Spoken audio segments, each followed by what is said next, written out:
This is the Andy Griffith story you never knew. Did you think you knew him from Mayberry? Think again, because this is a side of Andy that'll leave you speechless. Remember those steamy moments with Aneta Corsaut?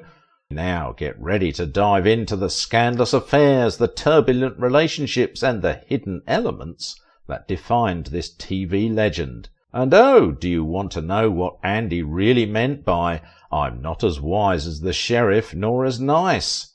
Keep watching, because the truth will blow your mind.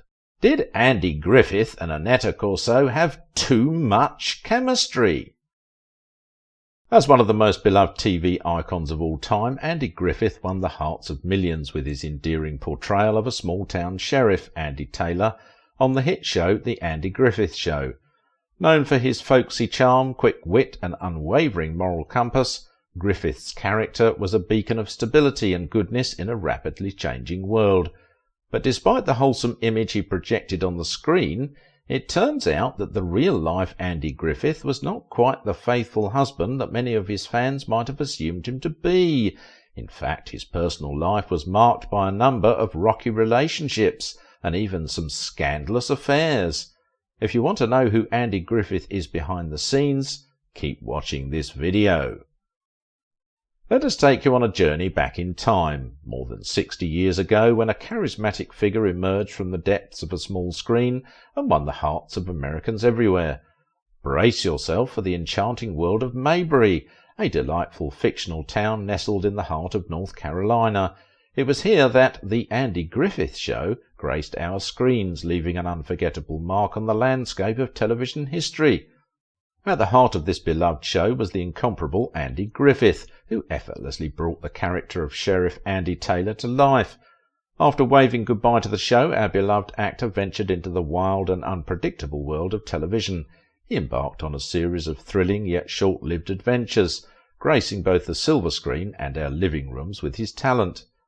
But it wasn't until 26 years had passed since the debut of that iconic show that he found his way back to our hearts, this time with a legal drama that was as comforting as a warm cup of cocoa on a chilly evening. We're talking about his legendary role as Matlock, which lasted for an impressive 9 seasons. But let's rewind a bit and take a peek into the bumpy road that led him there. In between his Mayberry days and his triumphant return, Andy faced his fair share of ups and downs. He jumped headfirst into project after project, hoping to recreate the magic that had captured our hearts before. However, the audience didn't always share the same enthusiasm, leaving Andy in a state of uncertainty. He yearned to break free from that "aw shucks" image that had become synonymous with his name. Along his journey, he delved into darker and edgier roles and showcased his versatility. It wasn't as easy as it might seem. Yet our resilient hero soldiered on, refusing to let the tides of time wash away his dreams. Andy was born June 1st, 1926 in North Carolina, and it's obvious that the experience had a great impact on him, with much of the Andy Griffith Show being inspired by it. But let's not forget that Andy's journey wasn't always paved with gold. As Andy's family strived and saved for a place to call their own, the family sought shelter with their kind-hearted relatives. Can you imagine young Andy, filled with dreams and imagination, snuggled up in the coziness of a dresser drawer? Yes, that's right, a crib might have been a luxury, but nothing could dim the light of resilience shining with this extraordinary child. Finally, after years of saving every penny and dreaming big, the Griffith family achieved their goal. In 1929 they triumphantly purchased a house, marking a turning point in their lives. In the vibrant halls of Mount Airy High School, young Andy found his path to musical glory. Drama may have been his initial pursuit, but it was within the realm of melodies that his true passion flourished.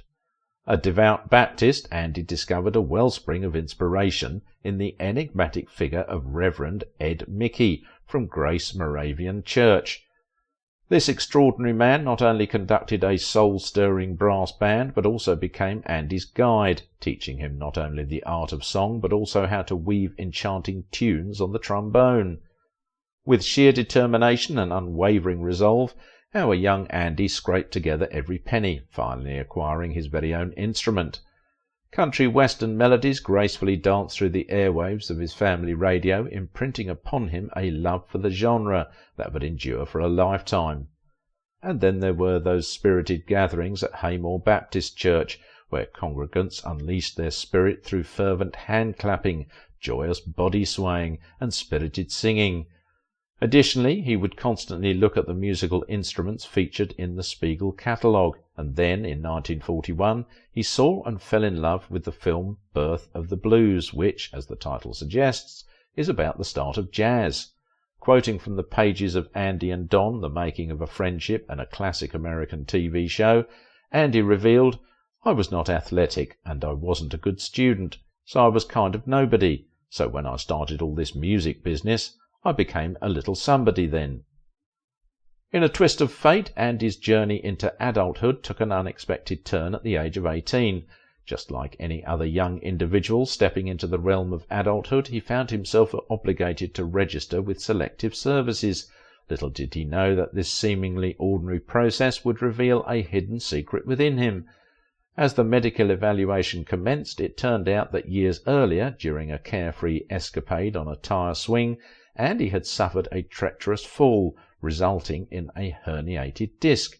The revelation of his hidden injury acted as a safeguard, protecting him from the compulsory call of duty, and so, with gratitude and relief coursing through his veins, Andy embarked on a different path, a path where the tireless pursuit of his passions and the realization of his dreams took centre stage. Although Andy first gained attention for stories he would deliver on stage, his career took off after he recorded the comedic monologue, "What It Was Football." That led to his first national television exposure on The Ed Sullivan Show in 1954, and the stage and screen versions as the bumbling draftee in No Time for Sergeants. Starting in 1957's A Face in the Crowd, Andy revealed a side of himself that was much darker than anyone had seen up until that point. He starred as Larry Lonesome Rhodes, a drifter-turned-TV host who uses his fame to gain political power.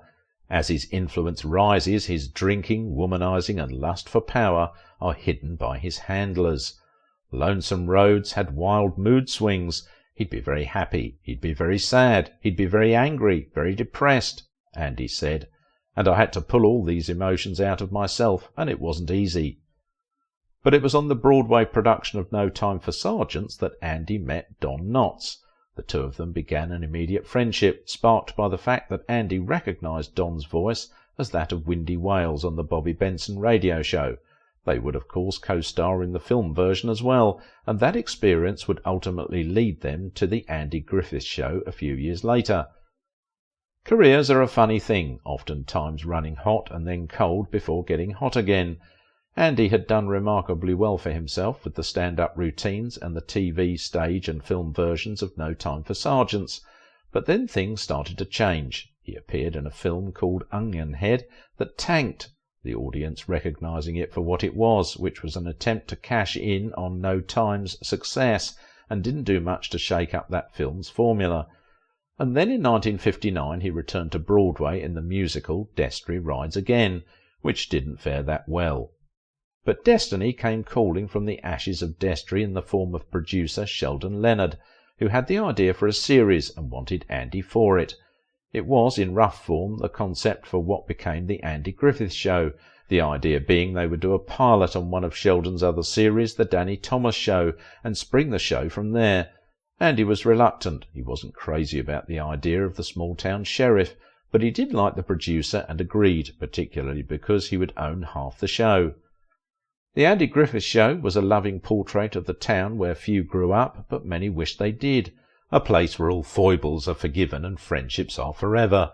Villains came through town and moved on, usually changed by their stay in Mayberry.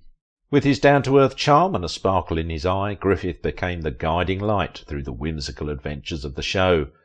The Andy Griffith Show was pure magic, transporting viewers to a world where small-town values, wholesome humour, and genuine human connections took centre stage.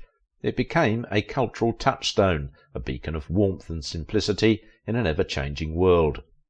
That was all a credit to Griffith, said casting director Craig Fincannon of Wilmington. I see so many TV shows about the South where the creative powers behind it have no life experience in the South, Fincannon said. All too often they have a stereotypical perspective. What made the Andy Griffith Show work was Andy Griffith himself, the fact that he was of this dirt and had such deep respect for the people and places of his childhood. A character might be broadly eccentric, but the character had an ethical and moral base that allowed us to laugh with them and not at them, and Andy Griffith's the reason for that. Although Andy acknowledged some similarities between himself and the wise sheriff who oversaw a town of eccentrics, they weren't the same. Griffith was more complicated than the role he played, witnessed by his 3 marriages if nothing else. His first wife was Barbara Bray Edwards, a singer, who he asked to marry 3 days after they first met. The marriage lasted until 1972, but was filled with great tension stemming from the fact that while Andy's career soared, he wouldn't allow Barbara to pursue her own. But there was much more than that. According to various sources, Griffith's marriage to Barbara was plagued by infidelity on both sides. While Edwards reportedly had an affair with a co-worker, Griffith was rumoured to have stayed with many women, including some of his own co-stars. Perhaps the most scandalous of Griffith's affairs was with his co-star Aneta Corsaut, who played schoolteacher Helen Crump on the Andy Griffith Show. Sheriff Taylor enjoyed brief relationships with other women on the show, but few ever stuck around for more than a few episodes. According to MeTV, the writers tried to give Andy a serious long-term girlfriend in the form of pharmacist Ellie Walker, played by Eleanor Donahue, but the chemistry between the 2 actors just wasn't there. Although Donahue had signed a 3-year contract, she asked to be released after 1 year, citing that she and Griffith really didn't click on the screen. Griffith himself admitted that he struggled to show real affection to Donahue's character, thus ending future appearances of Ellie Walker. But everything changed when Aneta Corsaut was cast to play young Opie's new schoolteacher, Helen Crump. Again, she wasn't expected to last long, but Corsaut and Griffith's chemistry was electric, arguably maybe a little too electric. As described by film Oracle, Andy Griffith was already married to Barbara Edwards at that time, but he and Corsaut became romantically involved on the set. Their relationship was apparently inadvertently discovered by a crew member delivering food to Andy Griffith's hotel room while he happened to be with Corsaut. Griffith and Edwards eventually divorced, but Corsaut never married Griffith.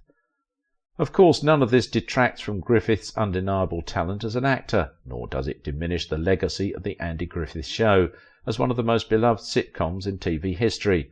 The show became one of only 3 series in TV history to bow out at the top of the ratings. The others were I Love Lucy and Seinfeld. Griffith said he decided to end it because I thought it was slipping and I didn't want it to go down further. When asked in 2007 to name his favourite episodes, the ones atop Griffith's list were the shows that emphasised Knott's character. The second episode that we shot, I knew Don should be funny and I should play straight for him, Griffith said. That opened up the whole series because I could play straight for everybody else and I didn't have to be funny. I just let them be funny. Griffith's generosity towards his castmates paid off richly for those fellow actors, particularly Knott's. In fact, Knott's was the one who helped keep Andy's dark side in check. Yes, he had anger issues. Reportedly, he once trashed a Manhattan hotel room during a furious fight with his wife Barbara. He punched out a car windshield. A source noted Andy later admitted to seeing a shrink for more than a dozen years to control his rages and the feeling of worthlessness that tormented him. Well, it just serves as a reminder that even our most cherished icons can have flaws and failings, just like the rest of us. Don Knotts left the Andy Griffith Show following the 5th season, and Andy himself followed 3 years later, even though Season 8 saw the show topping the ratings. Andy was ready to move on, but instead of the show ending, it launched its own reboot titled Mayberry RFD. His role as Sheriff Taylor seemingly obliterated Hollywood's memory of Griffith as a bad guy. But then, after that show ended, he found roles scarce until he landed a bad guy role in Prey for the Wildcats. In the latter part of his life, Andy was plagued with several health issues. In 1983, he was diagnosed with Guillain-Barré syndrome, which resulted in paralysis below the knees, and it took him 7 months before he could walk again. In May 2000, he underwent quadruple heart bypass surgery. 7 years later, he suffered a fall that resulted in hip surgery, and on July 3, 2012, he died from a heart attack at the age of 86 in his North Carolina home. But his legacy lives on, and his show reminds us of the power of laughter, friendship, and community. So come along and step into Mayberry, where Sheriff Andy Taylor's smile and the sound of whistling echoes through the streets. Let yourself be swept away by the timeless magic of the Andy Griffith Show, a true masterpiece that will forever hold a special place in the hearts of those who crave a simpler, more joyful world. Are you also one of those?